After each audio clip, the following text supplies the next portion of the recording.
Hello guys, welcome to my channel. My name is Kayla and this is my amazing dope YouTube channel. So if you're new here, as I said, my name is Kayla. Some people call me Kayla. I love both names, or however you choose to call me, I accept it. I'm eating an apple, just in case you're wondering. And I'm outside, so if you hear any cars around or motorbike or just people, I'm outside. I decided to shoot outside today because it's a really lovely day, and why not? And I also didn't want to use my ring light. So before we start, I'm drinking peace tea. They're iced tea, really delicious. So if you see me drinking anything, don't be wondering what I'm having. It is the iced tea, and this is how it looks. So I chose this color, the raspberry framboise, because of pink. My theme today is pink, so that's why I am doing the pink. So if you have watched my previous video, this is a continuation of my previous two stories that I've been talking about for the past 2 episodes. So this is the third one, so it's a continuation. It is about my journey, how I started, and this is the final part of it. On my past videos, I left it where some of the people I was giving away my items or stuff, some of them refused to accept it because they claimed it was not enough, and they wanted more because they did not know that I'm giving a lot of people. But also some of the people, remember I told you that some stuff were taken without me knowing, like accidentally, but they were taken without me knowing. So some of the stuff that were taken were also part of the giveaways, which I was supposed to give out to some people who, when they came, they found that their stuff had already been taken. I could not explain how those stuff ended up being picked. Yeah, so that's why some people refused some stuff because they said it was not enough. So the inconvenience here is the people who took what they were not supposed to take. So it also affected the people who are taking what they had already asked for and were promised to be given. So that is one of the inconvenience that happened. Here I am ready to travel,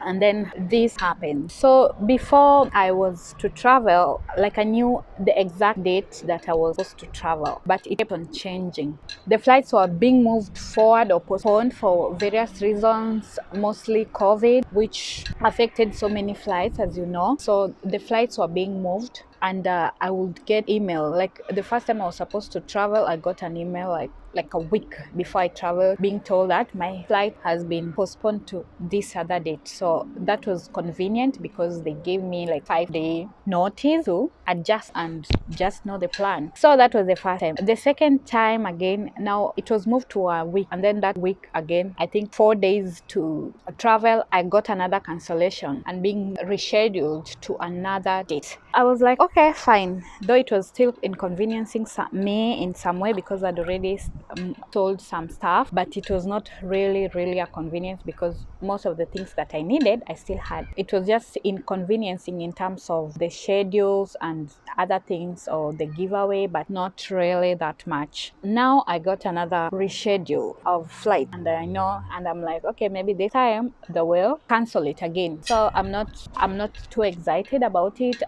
I'm okay with it. And then 4 days to travel, it is not cancelled. 3 days to travel, it's not cancelled. 2 days to travel, it's not cancelled. In fact, they have sent me an email telling me I should be at the airport by this time, blah blah blah, those stuff they sent to people traveling. Yeah, so I was like, oh, maybe this time I'm really traveling because it's a day before traveling and I know very well that I'm traveling. They even sent me another email of what time to get to the airport, blah blah blah.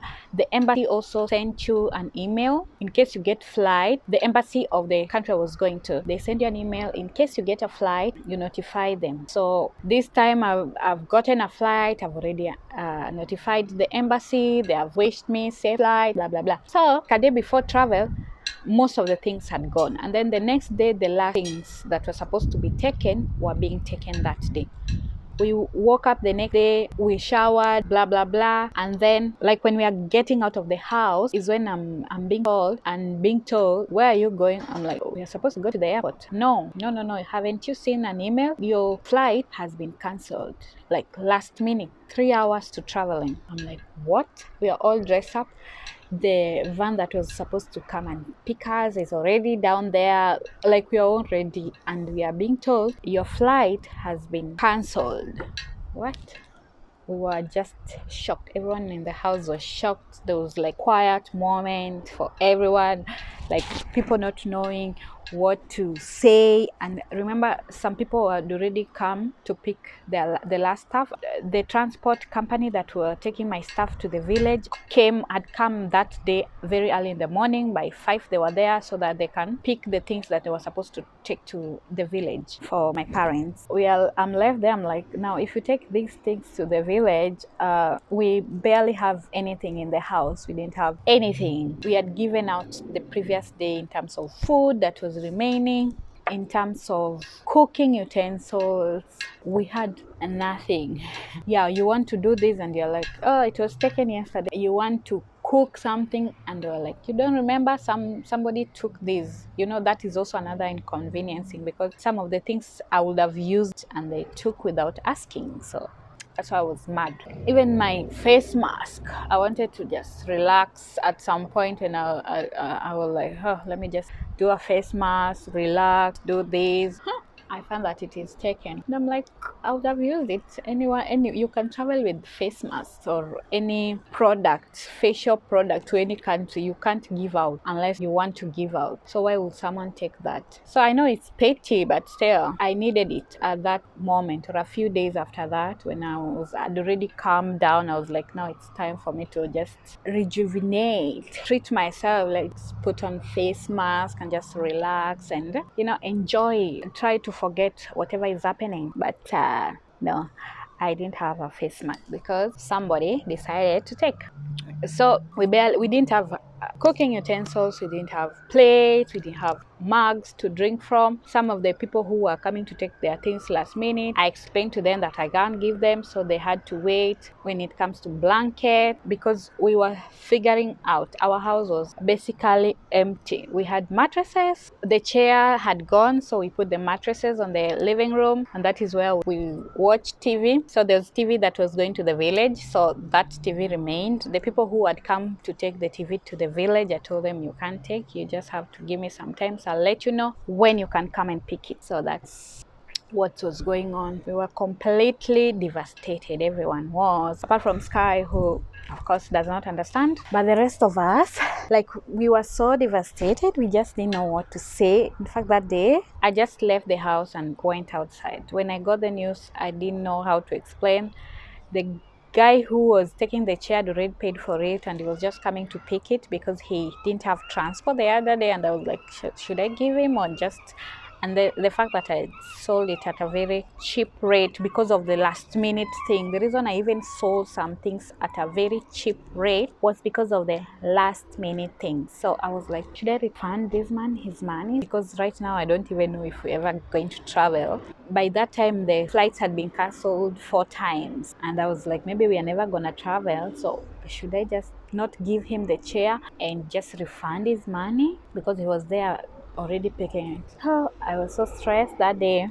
I just said, let me just go out and get some air, think about things. I left him there not knowing what to do because I'd not given the go ahead of pick it. So I left him there. I left the people they didn't know at first. The people who were supposed to take things to the village, they didn't know. They were later told. And then they stopped doing whatever they were doing and decided to wait for me. So I decided to go out. I took Sky with me to get some air, know what to do with the remaining things. If the things should go to the village, it was so devastating. So when I went out, came home, everyone knew now, like the people who were coming to pick stuff, they had already been told. And the guy who was picking the chair was like, I was like, for you, I'm really 50-50 if I should give it to you, but I think you should just take it, because I also didn't want the hassle of going again to the pages, and then the pages you have to paying for the stuff that were not sold. So I was like, let me just close this chapter, take my L and move on. So I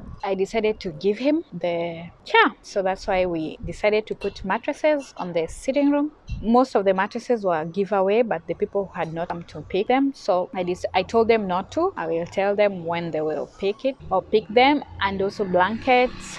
the things we need to cover ourselves. So we use the mattresses as our chairs, they were our beds, they were our everything. We didn't have beds at this point. So that was so devastating. And I was wondering, why do flights do that? Like last minute, canceling last minute. The other times they were canceling and I really didn't have a problem with it because they were giving you time to get mad and then get over it and then plan and then know what to do next. So we have already accepted we are not going at that day. After days of course, we decided we were actually having takeaways.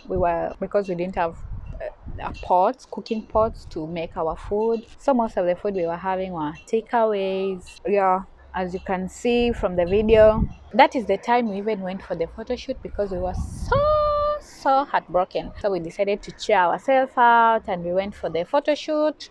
If you didn't see the photo shoot from the other video, check the other video before there's the giveaway gone wrong video.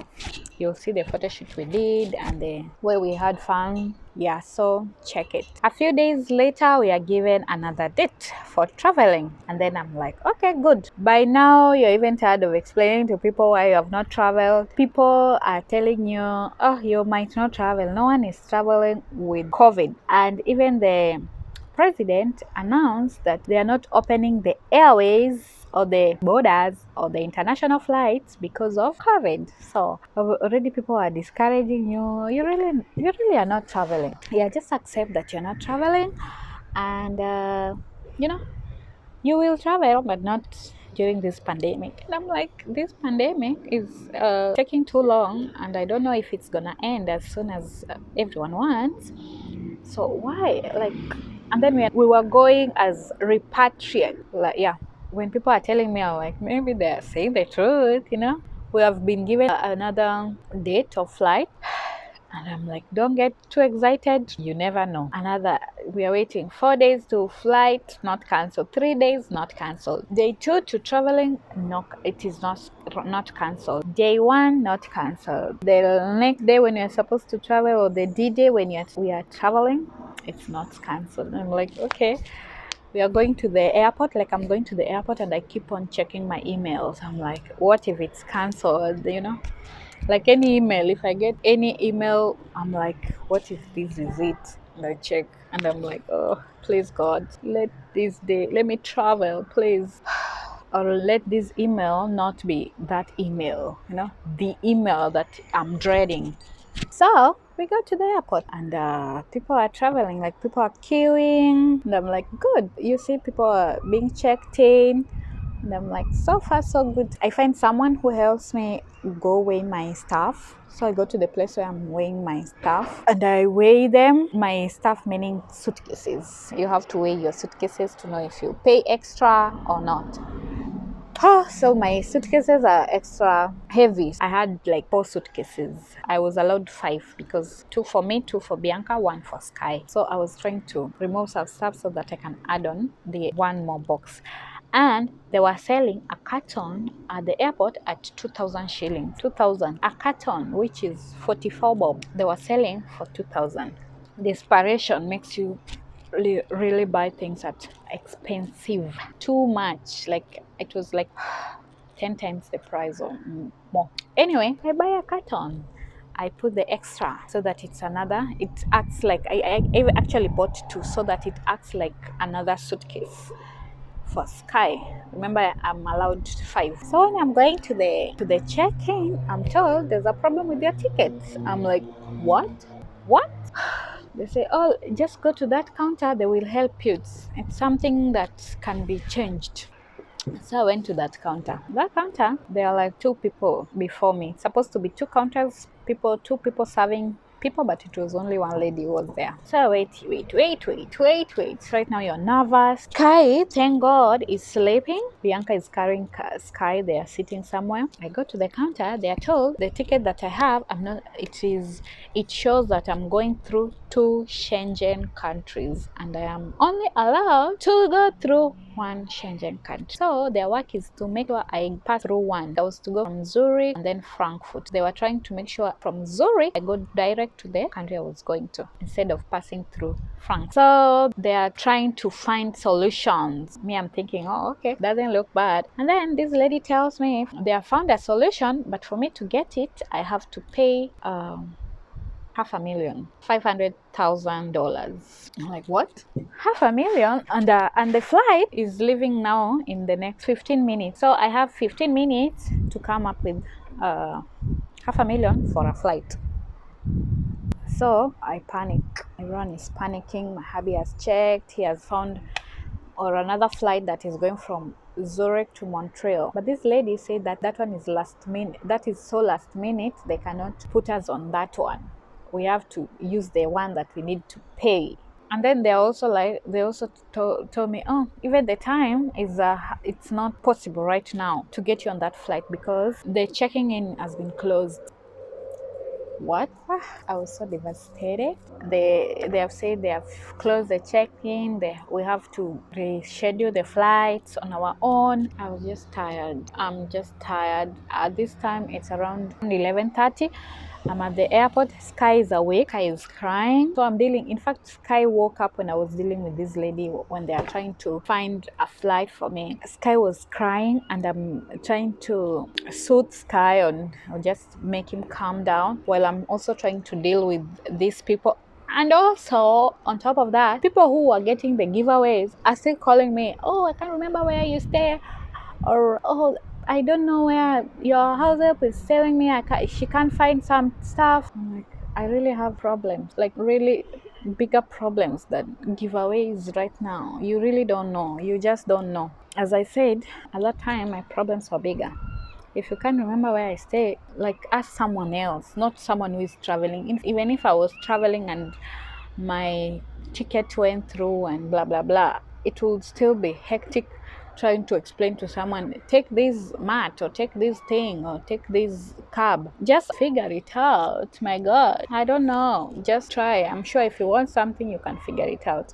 So yeah, we have been told we are not going. The flight has probably left by now. I'm in the airport. This time my staffs have gone. Everything has gone home. When I was coming to the airport and confirming that the flight has not been cancelled last minute, they were taking the last things. Everyone had already come. They were taking the last thing. So by now, I don't have anything. Whatever I was left with, it has gone. In fact, that house, the key has already been taken to the owner of the house, the landlord. So by now, I have nowhere to go to. I'm at the airport. I'm stressed. I'm wondering what to do. Guy is screaming. He's crying uncontrollably. He's angry. Yeah, we changed the diaper. Still crying. We try to feed him. He does not want. I don't know where to go right now. The people who are coming there, we are actually left at the airport like by ourselves. People are passing us when they are going home because at that time it was a COVID era and the flights were not so many. It was like one flight that day and then you pass, like no other flight. So people are going home so early. People are passing us, asking us, oh, what, just go home. I'm like, don't even have a home to go to. Right now I'm crying. I'm like, no, why do I do this to my kid? Now my Bianca is looking at me like, now mom, what next? Sky is by now running around the airport area, not knowing how I'm suffering. It's really nice to be kids. You really don't know much. You were just there. He even forgot he was crying. I'm like, should I go to my friend? And if I'm going to my friend, which friend do I go to? So I decided, let me look for an Airbnb. I'm searching, I'm getting stuff, but you can't get access with like I sent messages. No one was replying. And some that I don't know if they are verified or something, you have to pay for you to get or for you to be given more information or to be allowed access to the place. I tried paying. No, I had money on my M-Pesa, so I'm trying to transfer money from M-Pesa to PayPal. I'm told I can't. There's a message they sent me that PayPal is not accepting or something. So by now it's around 2. I still don't know where to go. My kids are hungry. Thank God there are restaurants at the airport. The airport does not have the forex exchange. None is open. I'm trying to rechange my money, the one I'd change into dollars or pounds. I'm trying to rechange them back, but there's no. I'm like, how will I eat? And thank God I had money on my M-Pesa. So I go to a restaurant so that we can have a meal and maybe think. So after eating, things just started coming into place. I think maybe I was hungry. I wasn't thinking, or things were not happening because I was just stressed, hungry. So we go to bookings. We get a furnished serviced apartment. I'm like, I think this is the best for us right now, because by that time we didn't know when we are ever going to travel again. So I took a studio apartment for me and my two babies, and called a cab, and we went to the studio apartments. We reached there by 5. By this time my head is aching, like I have this migraine that won't go away. I'm even feeling dizzy because of the stress. Like, is it my fault that I didn't know there's 2 Schengen countries I'm not supposed to go through? Or why do they accept us to book? Yeah, they know very well we are not going anywhere, or we are not supposed to. So it was really frustrating for me. And that's why I was really sick. And it was really hard. So we get in the studio apartment, we familiarize ourselves with the place, and that is how we started our life at the studio apartment. It was good, it was spacious. I like it was spacious for me and my Sky and Bianca. They were cooking pots. You could cook, you could buy food. Day 2, we are good. The great thing I did was take a studio apartment near where I used to live, so my house help would still come and help me out when I was not feeling well. And then we settled. Right now, people are calling you, they're asking you why you haven't gone. Some are telling you, I told you so. You're not going anywhere until this pandemic is over. Some don't understand the Schengen countries. Like, what do you mean by Schengen countries? I'm like, you just go look it up. I can't. I am going through a lot right now. Just go look it up. And then at some point, I just decided I'm not telling anyone when we are going. Sometimes people talk too much, or I talk too much, and sometimes you block your blessings by talking too much. I've learned that hard way. So when people would ask, when are you going? I'm like, I'll tell you when I know I'm going, when I've actually reached where I'm going. So most of the people were like, I know you will have to wait until the president announces. I'm like, yeah, maybe, but I'll just let you know. I go out to buy food. I meet some people, and they're like my neighbors who knew I'd already gone. They're like, you're still here. We thought you would left. They want explanation. By this time, I'm not even giving. I'm just over it. I'm like, it's a long story. So we got another travel date. Now we are going. I'm like, what could go wrong? This, I think, is the 6th or the 7th time it has been cancelled, or we have been sent back home. We get to the airport. I decide I'm not even weighing anything.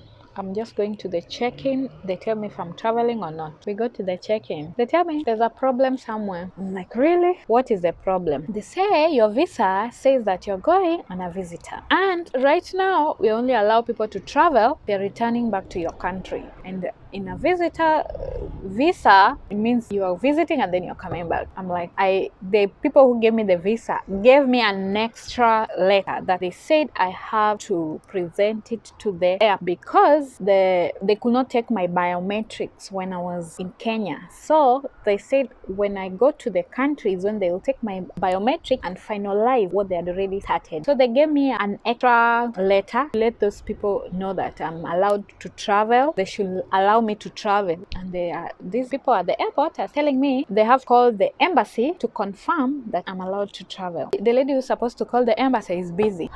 Telling you, these people do not know emergency or the urgency of things. She said, I've texted, I've done what? They are just walking. I just see my passport and Bianca's passport walking around, going from this office, going from this. What is going on? I'm even scared they will lose my passport at this point. I'm telling them there's a letter. I even showed them an email where these people, the embassy, wished me a good flight or a safe flight. Yeah, the embassy approved. They're like, no, we have. So we wait. This lady is forgetting. So I'm like, remind her because time. They also are trying to assure me it's just a minor thing. So I'm like, last time I was here, I was also told it was a minor thing until the plane left without me. So there's nothing minor. They're like, sit down there. I'm like, I'm not sitting. I'm not calm. I'll sit when I'm calm. But because I'm not calm, I'm not sitting. You just deal with me. Deal with me walking beside you where my passport is, because that is what I can do right now. I cannot calm down until I know what's happening. So the lady comes and it's like their boss or something comes and say she's still waiting. And then like 15 minutes to the embassy confirmed. And the embassy says they are only confirming if I have the letter. And I'm telling you, I've been telling you about this letter since you guys started bringing issues. Like, you people, you're just like stressing people for nothing, So I'm allowed to get in, to check in and go through. They have so many luggages. In fact, I will now go weigh. They're also overweight. I have to pay extra money. I'm like, okay, some things I had to return back because I really didn't need them. My house took me to the airport, so she went back with some stuff. So I get in the plane. Guy is excited, new environment, somewhere he has never seen such a big something. I don't know what's going on in his mind. Oh, it was okay. So the flight is like 9 hours from Nairobi to Zurich. At some point, Kyle was crying. He could not sit anymore. And the plane is basically full. He could not just do anything. He was just crying. He wanted this. He wanted to go out. He kept saying, I want out, mama, out. Traveling with a toddler it was a bit tricky with Sky, but it was calming down, crying, blah, blah, blah. We get to Zurich airport. We have a lot of luggages. No one to help us. I have a baby. Oh my God. Like the hand luggages, the other luggages are, where. But the hand luggages, we still had a few. We have to struggle with Sky. You tell Sky, just walk a little bit. Sky run to the opposite direction. And then we get in the waiting area where we are supposed to wait for the next flight. It's COVID era. People are supposed to social distance. And that is where Sky is letting me down. He's all over the place. He wants to see something. He wants to touch this. And the other kids also. They have found each other. It's like another reunion. They are so happy. They are running around the airport. They are laughing. You think they know each other. So Kai is all over. You rush after him. He wants a mask. Sometimes he does not want. The other kids don't have masks. Parents, we are looking at each other like, now what do we do? It's out of our hands by this time. So you're just praying that protect my child from this COVID thing, because at this time you try to take the child, he's crying. So you're like, what do you do? What can you do about it? He's not crying, he's screaming. I think when he sees a lot of people, he decides, let me take it a notch higher. So he screams. The airport was nice. There was a playing area for kids. It was just nice. At this point, you just walk with your sanitizer. Those 70% plus alcohol. You walk with it so that every time you're sanitizing your baby, you make sure they have mask. It was really hard, but you gotta do what you gotta do as a mom. So we get to the next flight. This one was a bit empty and it was really nice. It was nicer than the first. There was more space and it was countable people. It was not full. Another 9 hours. At the airport, we waited for like 10 hours for the next flight. So there's another 9 hours. Sky is like over it. He can't take it. He's like, no, I want out. He's screaming. Now this time he's allowed to walk in the plane.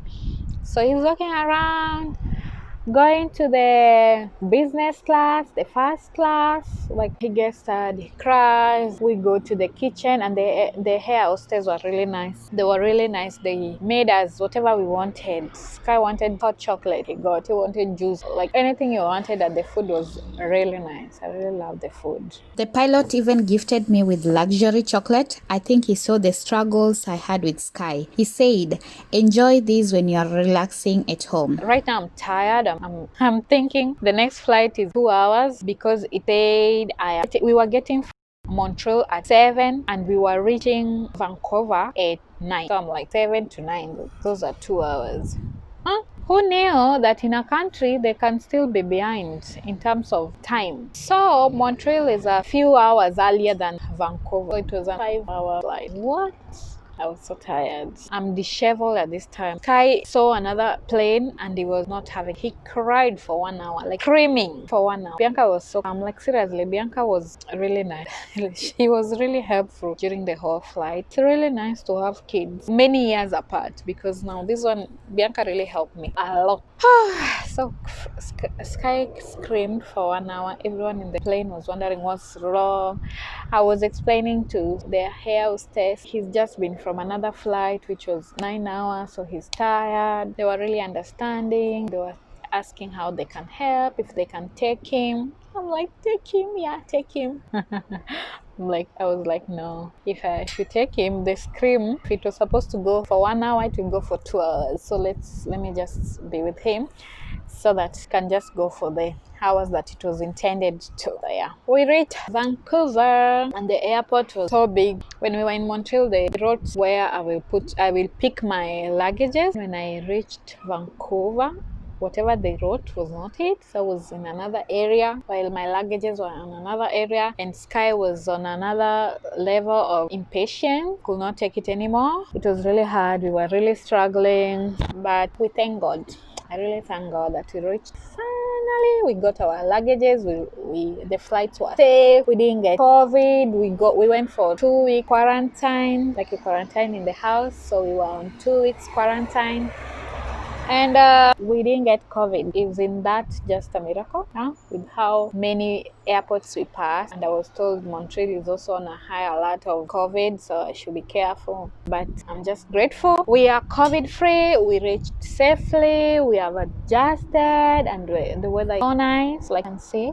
So guys, that is my story, my journey from part 1 to part 3. This is part 3. We are still trying to adjust with the new area, new people, new everything. Some of the things, like another thing that was also happening was, the things you made for flying. You make your hair, you make what, and then you're told it's the flights have been cancelled. So your hair starts getting bad. Your nails are chipping or getting badder. By now I've chipped some. But anyway, guys, thank you guys for watching this video. Please subscribe, leave a comment, and please share. My subscriber might be on your page, and tell a friend to tell a friend. Also follow me on Instagram.